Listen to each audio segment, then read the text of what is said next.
Partia Socialiste ka kërkuar përjashtimin për 10 ditë nga punimet e kuvendit të ish kryeministri Sali Berisha.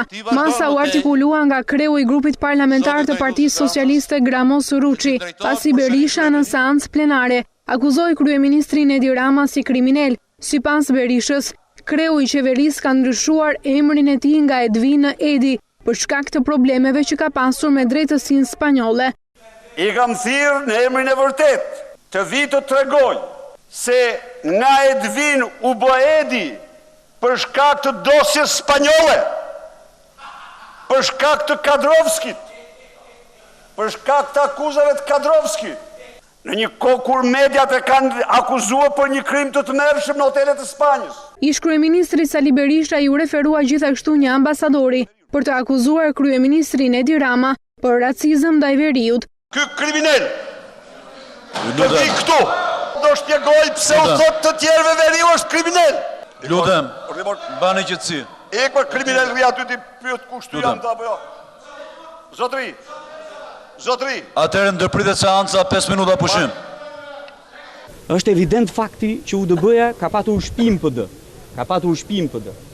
Por nuk mundet që ne të pranojmë që në sallën e kuvendit, tezat më të ndyra armiqësore të UDB-s për vite tëra me radhë vinë e të artikulohen atje. Këto deklarata ndërpren seancën për disa minuta dhe sollën këtë reagim të ashpër të socialistëve. Dhe ne kishim drejt ta fillonim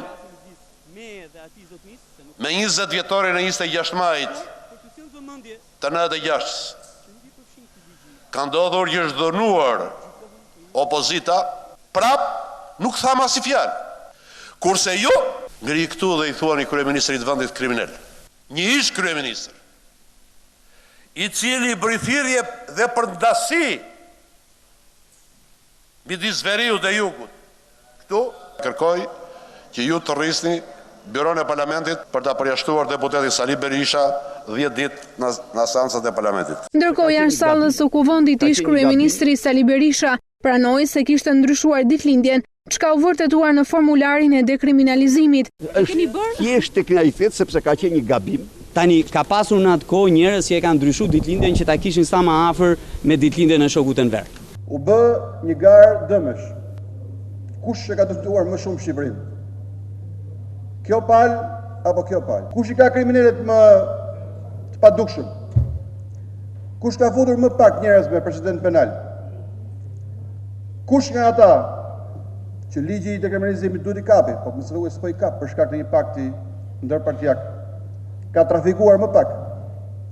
Kush ka shitur më pak drogë? Kush ka vrarë më pak? Në fundit kush ka kriminalet më të butë?